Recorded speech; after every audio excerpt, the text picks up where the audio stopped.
produsen harus menerapkan cara pembuatan obat atau makanan yang baik, ya, mengikuti standar GMP.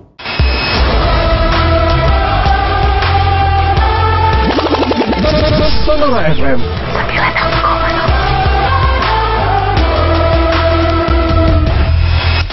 Kamu masih ditemenin barengan Ari Malik pastinya dan juga Ibu Susan selaku Kepala Balai Besar POM di Bandar Lampung ya. Ibu, kita lanjut lagi. Ya. Dan kalau misalkan di pagi hari ini pasti saudara sudah pada tahu dong ya, kalau misalkan ada BPOM di sini berarti kita bakalan ngebahas tentang obat-obatan dan juga makanan. Nah, dari sistem pengawasan obat gitu ya Bu ya, terutama di BPOM di Bandar Lampung ini sendiri, itu kira-kira sistem pengawasannya seperti apa sih? Jadi pengawasan obat dan makanan itu kami di Balai Besar Pengawasan Obat dan Makanan di Bandar Lampung memiliki tugas dan fungsi mengawasi peredaran obat dan makanan, juga kosmetika dan obat tradisional serta pangan yang beredar di wilayah kerja Provinsi Lampung. Juga kita melakukan pengawasan sarana produksi, sarana distribusi obat dan makanan tentunya, juga sarana pelayanan kefarmasian seperti apotek, toko obat, pedagang besar farmasi. Juga selain fungsi pengawasan, kita juga ada fungsi pengujian obat dan makanan. Kita lakukan sampling, menguji di laboratorium di Balai Besar POM Bandar Lampung, serta juga ada fungsi selain pemeriksaan juga ada fungsi penindakan, dan yang terakhir adalah fungsi melakukan komunikasi, informasi dan edukasi kepada masyarakat seperti yang kita lakukan hari ini. Tapi kalau ngomongin soal obat-obatan, beberapa waktu yang lalu juga sempat banget heboh katanya Presiden Joko Widodo itu memesan beberapa itu kayak obat kloroquine yang katanya itu sebenarnya bisa ngobatin COVID-19 ini sendiri. Padahal sebenarnya mungkin banyak saudara di luar sana yang tahu gitu kalau misalkan kloroquine ini katanya obat malaria gitu ya sebenarnya. Sebenarnya kloroquine itu bisa dijelasin nggak Bu ke saudara? Kira-kira secara detailnya ini obat manfaatnya seperti apa, dan dosisnya juga sebenarnya yang harus masyarakat konsumsi itu seperti apa? Iya. Jadi sebenarnya untuk kloroquine ini memang beberapa waktu yang lalu ada sedikit panic buying ya, obat kloroquine untuk mengobati COVID. Sebenarnya obat kloroquine ini adalah obat untuk mengobati penyakit malaria. Jadi memang di luar negeri mungkin sudah dicobakan, ternyata bisa juga untuk dilakukan pengobatan terhadap COVID ya. Nah, itu pengalaman di luar negeri, di China waktu itu, di US juga.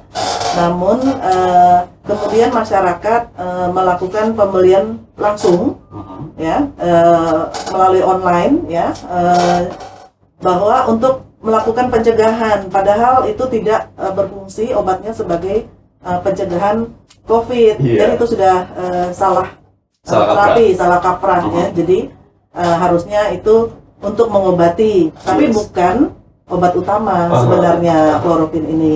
Jadi, nah di sini kami menghimbau kepada masyarakat, konsumen semua untuk tidak melakukan pembelian kloroquine. Memang sekarang ada beberapa yang ada di beberapa dijual di online ya, karena kloroquine itu adalah obat yang harus dengan resep dokter.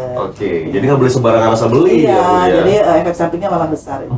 Dan itu kalau misalkan memang fungsinya buat ngobatin malaria, itu dosisnya yang harus dikonsumsi itu memang harus sesuai resep dokter. Iya, harus sesuai resep dokter ya. Jadi ya di sini masyarakat untuk tidak membeli kloroquine secara bebas melalui online, tetapi harus melalui resep dokter. Resep dokter, saudara ya. Jadi kita nggak boleh sembarangan beli obat-obatan, itu harus sesuai dengan resep dokter. Nah, kalau dari BPOM sendiri nih Bu ya, dalam sistem pengawasannya dalam obat-obatan, makanan dan lain sebagainya, ini cara pengawasan yang dilakukan BPOM sendiri itu bagaimana? Ya Mas Ari, pertama kita akan menyampaikan dulu bahwa sistem pengawasan obat dan makanan itu terdiri dari 3 lini atau 3 pilar ya. 3 pilar. Ya. Pertama, pengawasan oleh produsen. Jadi begini, kalau ada produk obat dan makanan, yang paling bertanggung jawab terhadap mutu dan keamanan obat atau makanan yang diproduksi itu siapa? adalah produsennya kan ya. Iya, benar banget. Jadi itu lini pertama, produsen harus menerapkan cara pembuatan obat atau makanan yang baik, ya, mengikuti standar GMP, Good Manufacturing Practices. Kemudian tentunya bertanggung jawab atas hasil produksinya. Nah, itu dari pilar produsen. Kemudian pilar kedua yang mengawasi obat dan makanan tentunya pemerintah. Dalam hal ini legal authority-nya diberikan kepada Badan POM, Badan Pengawas Obat dan Makanan. Ya, itu pemerintah di sini memiliki standar, memiliki peraturan, melakukan pengawasan, pemeriksaan, juga melakukan pembinaan. Ya, melalui komunikasi, informasi, dan edukasi. Kemudian pengawasan yang ketiga, lini yang ketiga atau pilar ketiga adalah pengawasan oleh masyarakat itu sendiri. Pengawasan oleh konsumen ini yang mempunyai daya ungkit yang besar.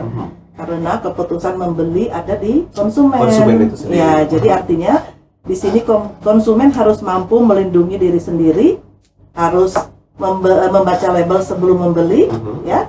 Dan artinya di sini peran pemerintah dalam ini adalah melakukan pemberdayaan masyarakat supaya konsumen menjadi cerdas.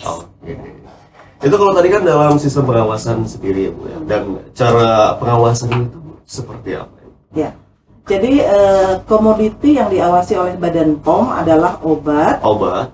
Kemudian obat tradisional atau jamu yang dikenal ya. Kemudian kosmetika dan pangan olahan. Tapi banyak banget memang kosmetik di luar sana gitu yang dijual bebas dan harganya memang murah-murah, tapi masyarakat juga harus waspada banget ya Bu ya. Soalnya kan memang banyak banget kandungan-kandungan yang memang berbahaya ya, maka masyarakat itu belum tahu.